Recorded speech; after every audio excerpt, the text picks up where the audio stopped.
to The Kill Count, where we tally up the victims in all our favorite horror movies. I'm Zoran, the mic to James's Joel Gavoyich, and today we're starting a new franchise, if ever so brief, with The Collector, released in 2009. The Collector is a torture-porny home invasion romp that pits a burglar against a booby-trapping serial killer. It's commonly described as Home Alone meets Saw, and that description's more fitting than you might realize. Originally titled The Midnight Man, the script was shopped around as a potential Jigsaw origin story. It would be John Kramer as a young child exposed to this extreme sort of thing, and then it would come out of him later in life. That, of course, it was squashed very quickly. It did, however, land them writing gigs for Saw 4, 5, 6, and 3D. The Collector was directed by Marcus Dunstan and filmed on 16mm, which explains its slightly noisy, low-resolution picture. Production lasted a mere 19 days and took place in Shreveport, Louisiana, the self-proclaimed Hollywood on the Bayou, due to its numerous film-related tax cuts. It also utilized a lot of crew from Melton and Dunstan's Project Greenlight winning Feast series. This movie is very much of its time. It's got that gritty, grungy tone that a lot of torture porn movies had, with plenty of blood, boobs, and over-processed color correction to boot. Well, this was just made to be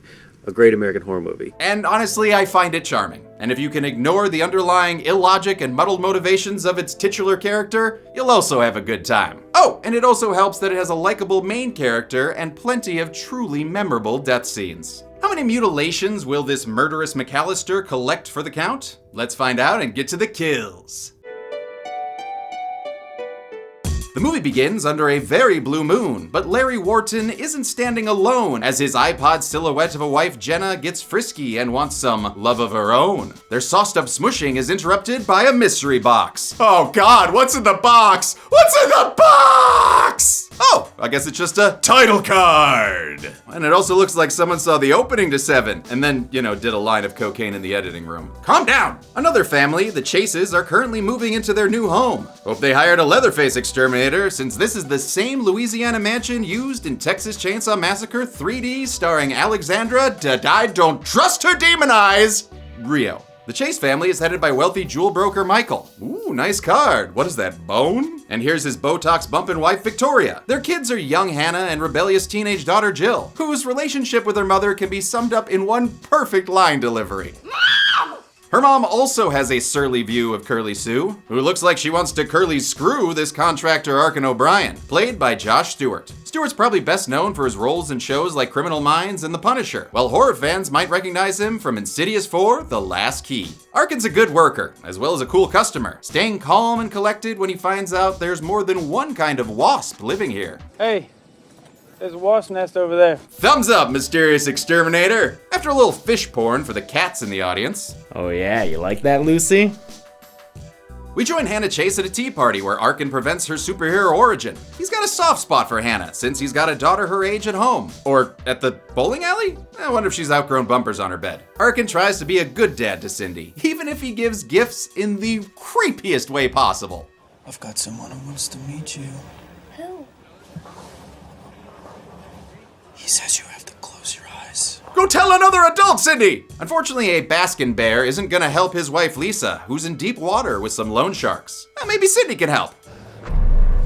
The hell was that? Is she evil? Lisa's played by Daniela Alonso, last seen on The Kill Count in Wrong Turn 2. And she's got until midnight to come up with the money she needs. Well, with no Squid Game to bail him out, Arkin decides to take advantage of the upcoming non-Chevy Chase family vacation and rob their asses. While Arkin's day job is fixing houses, the real moneymaker is breaking into him. He's been casing the Chases Joe Pesci style, since this Chase bank includes one of Papa Michael's jewels. Wait, does that have dino DNA? He walks through all the colors in the cleavage Crayola rainbow and endures a failed vertigo shot to meet up with his crime boss, Roy. Roy the crime boss, that's his name. Arkin's hasty heist lands him in the hot seat with Marcellus Morpheus, but he uses his criminal mind to win Roy over. 40, you take it or leave it.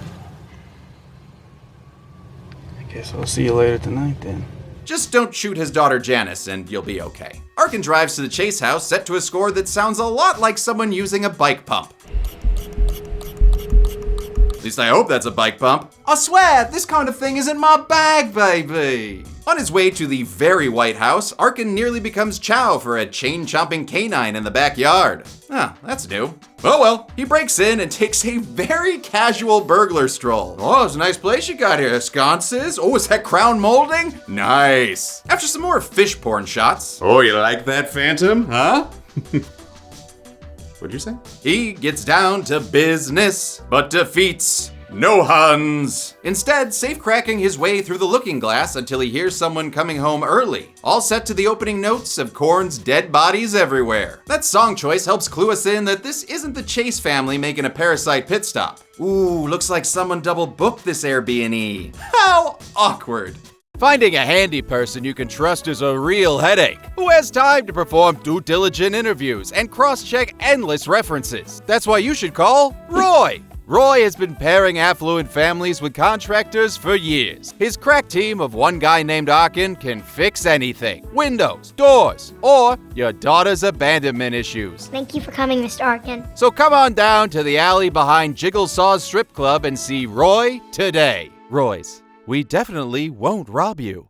Arkin plays a brief game of 12 minutes before discovering his way out is super locked. No, your finger's not gonna work, dude. You're not Keyface. He tries for the safe again, but hears a hootin' and a hollerin' somewhere in the house. That's when Michael bursts in looking like he should have used a bib for barbecue night. He spots Arkin and assumes he's responsible. Michael then goes for a golf club, but sets off a rude Goldberg machine that injects the editor with Jolt Cola and yanks Michael into the hallway. He's dropped to the ground floor, but it's not quite a kill yet. The Collector has other things in mind. Arkin tries to call the cops, but gets an Elm Street ear piercing for his troubles. I'm your boyfriend now, Arkin.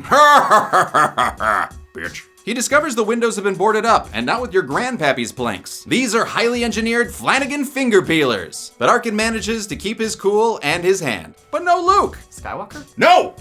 Another lap around the house reveals even more home improvements. Damn, I love that shot. And it looks like Bob Keela's overhauled everything from the scissors to the chandelier. He's even loaded up the dining room with just all the bear traps. Just all of them. Yes, I'm calling on behalf of a Mr. Collector. He's looking for like 50 to 100 bear traps. Oh, no, it's not for murder. It's for, Yogi Bear Fan Fest. That's a thing.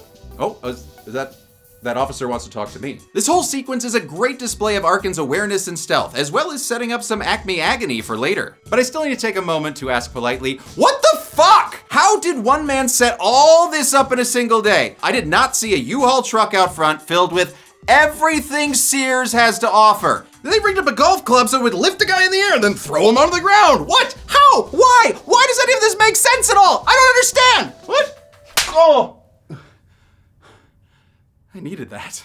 Arkin manages to get down to the basement where he's jiggity jump scared by a deleted Saw scene. Seriously, looks exactly the same as a Saw movie. A mauled up Michael won't stop screaming, so it's best to use a gentle touch, Arkin. Shut the fuck up. I'm trying to fucking help you. Calmed by his patient explanation, Michael reveals he keeps a gun in the house. Arkin also finds Victoria in the next room, having some me time and trying out her 2B cosplay. I'd say that's a bit of a near miss automata. She tells Arkin not to rescue me, but instead look for Hannah, who is hiding somewhere in the house. She then engages in a little cloak and dagger screaming to allow Arkin to slip upstairs. The Collector doesn't want this house party getting a noise complaint, so he threatens Victoria with a little tongue twister to keep her quiet. Then moves on to playing Reservoir Dogs with Michael, allowing Arkin to get to the upstairs bedroom. The gun is in the safe he had been trying to break into, but since Michael gave him the combination, he can steal 2 birds and 1 precious stone.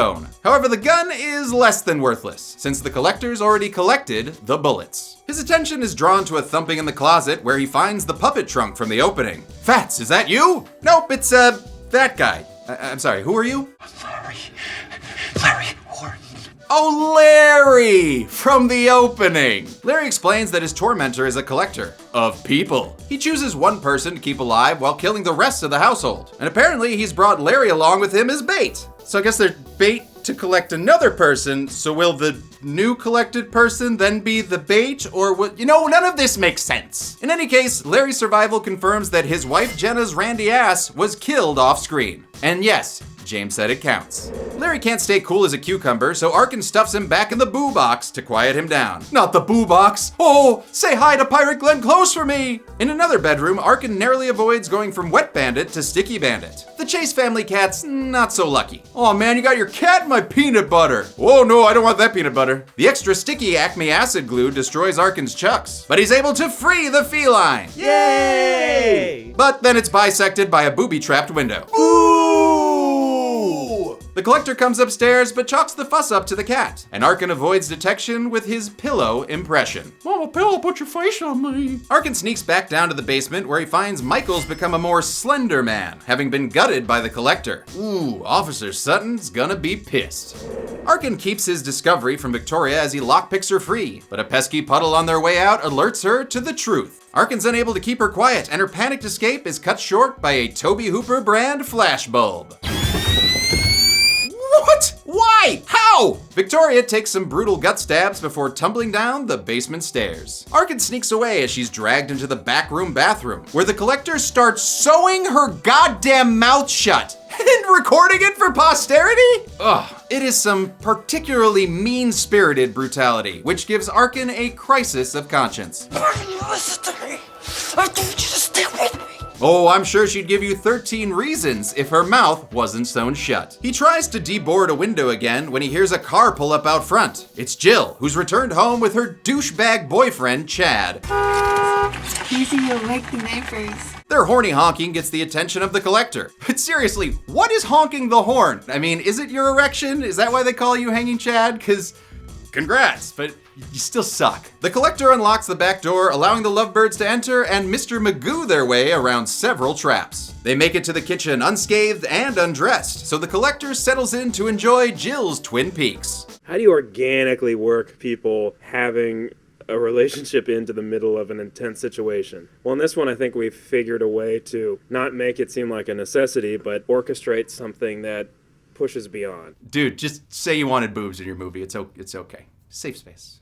Jill finally notices their creeper peeper, stopping the Californication. The collector shows he's stabidextrous, as Chad goes from fucking to punching. It doesn't work out for him, and a trap adds insult to fing injury. And it's all capped off with a final kick sending Chad stumbling into Chekhov's bear traps. Ooh, hot damn! There is no way to reverse that one. The collector turns his attention to Jill, who manages to call 911 before being hauled away. Arkin finds her later in some barbed wire bondage, so he snips the space case free. But that's not enough to earn her trust. Fearing he's the bad guy, she tries to arm herself with a pair of unsafety scissors, which flings her into a spike wall hidden behind a movie screen. Well, guess that's one less kid for the nanny to take care of. Or Mr. Nanny, for that matter. While the collector watches some home videos, Arkin makes a break for it through the bedroom window. He tries to take Bleeder Suit Larry with him as well, but is forced to abandon him due to his Tootsie Trammels. He's almost home free when he notices someone else is in the house. It's Hannah, having somehow stayed hidden this whole time. Unable to leave her behind, Arkin platforms his way back inside. Weirdly enough, there is a deleted scene where Arkin sees Hannah but says, "Fuck you," and runs off. Why?